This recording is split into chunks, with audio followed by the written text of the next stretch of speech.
Hello, everyone. In the book we're going to be talking about today is a folk horror story. And if you've never read folk horror and you don't even know what that is, that's all right. But you definitely need to start with this one. It is fantastic. I loved it. And let's talk about all that right now.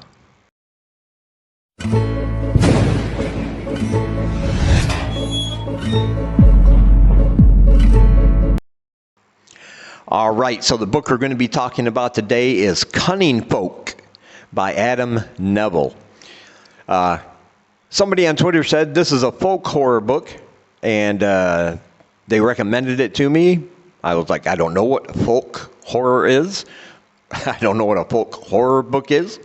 So let me try it. And then I figured it out. Basically, in my opinion, after I read it, I realized it's like a fairy tale, but for adults. A fairy tale for horror-loving adults. All right? Because it does have this feel and this quality of a fairy tale, like you would read your kids at night, except it's very, very terrifying and very bloody and horrific.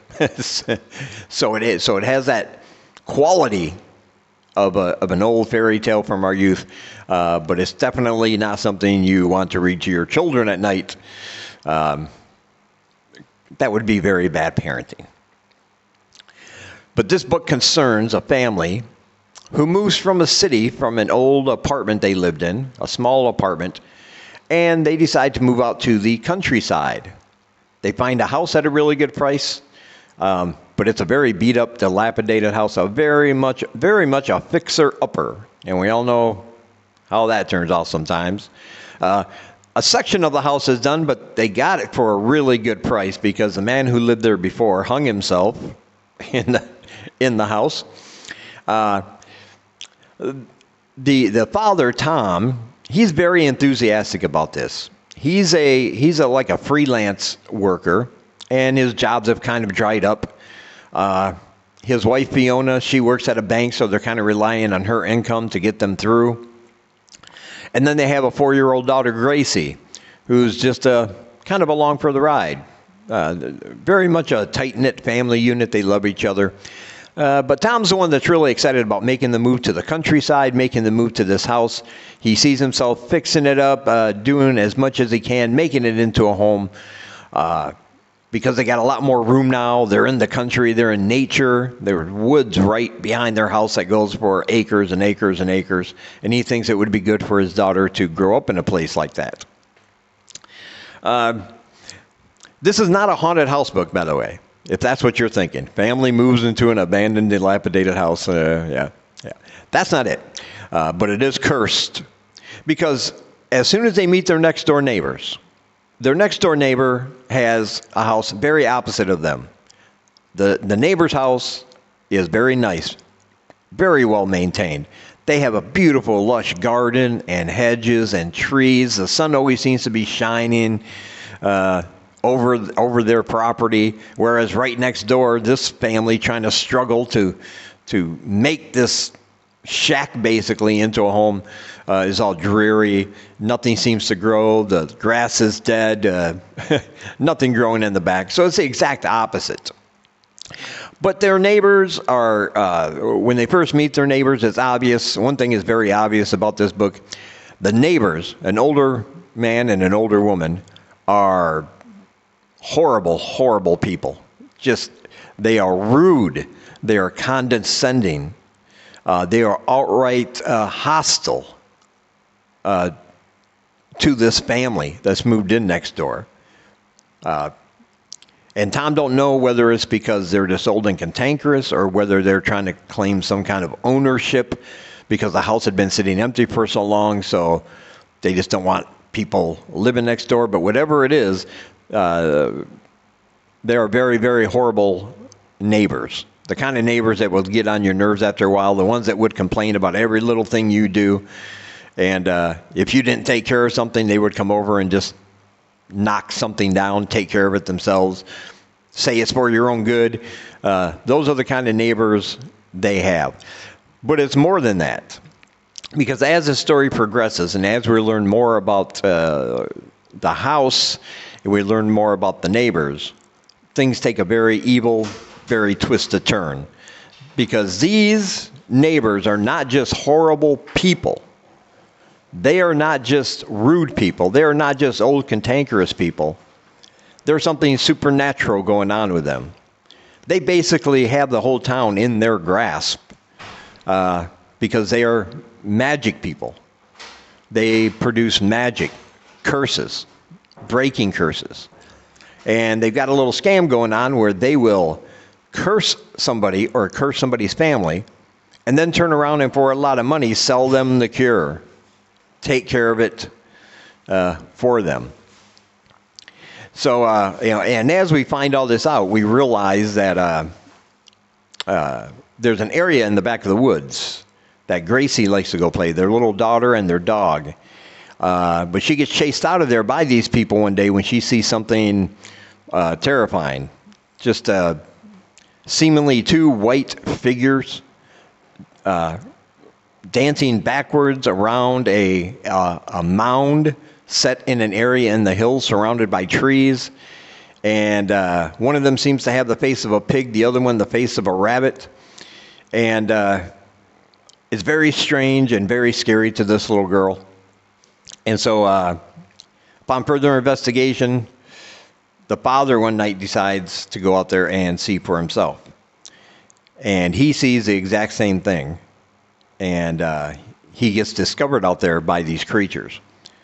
Now, I don't want to give too much away, but as it turns out, it's the people next door. They have a god. They are involved in something supernatural, and they're not as frail as they appear to be when they change into these forms. They can literally change into these forms of a half pig, half person, half rabbit, half person, and perform these rituals to their god. And in the meantime, they've cursed the house next door. They don't want anybody living next door because they own the town. The town is theirs.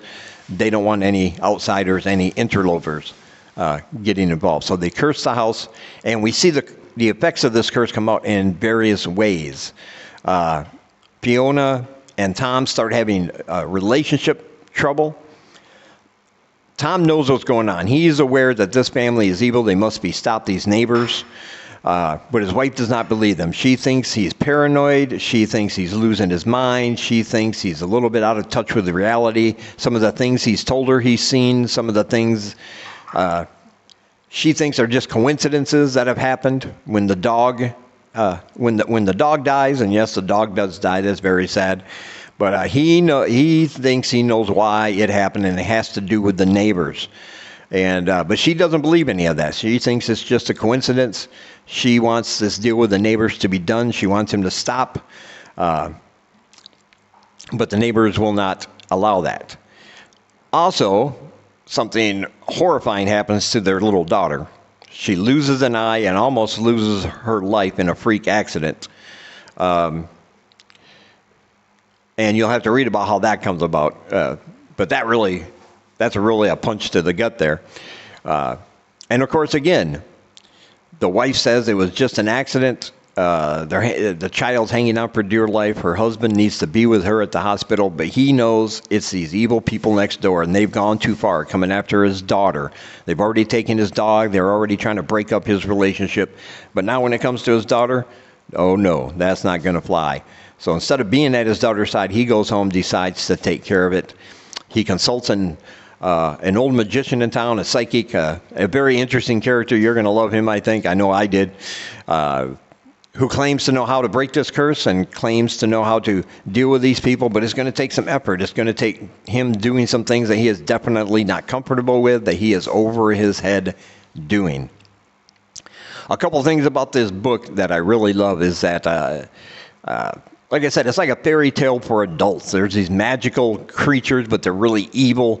When they buy the house, we know that they're in financial difficulties, and that really plays a big part in the psychological factor of this family.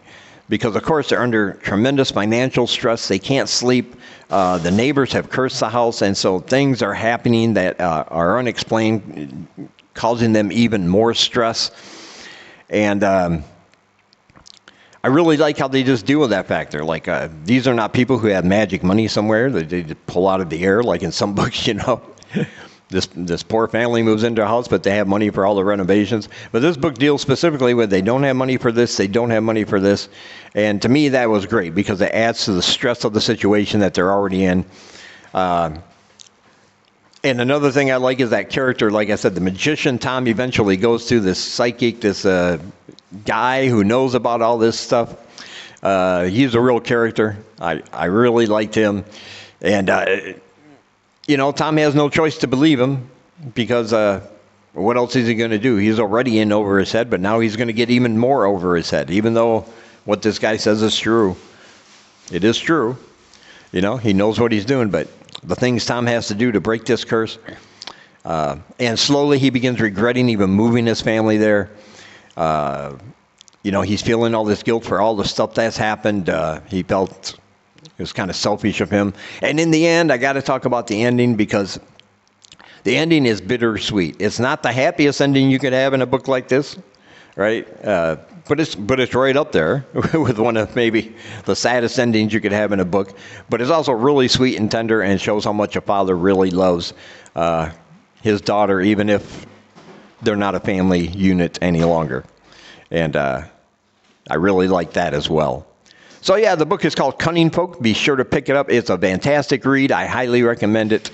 It's just great. It's filled with magic and curses and mystery and creatures that are grotesque and terrifying and scary. I really liked it. I'll leave a link down below to Amazon if you want to purchase it on there. I'll also leave a link down below to my Twitter if you want to join me on the Twitter. And as always, thank you for taking a little bit of your time and spending it with me. I really appreciate it. And until we meet again, keep reading spooky, my friends.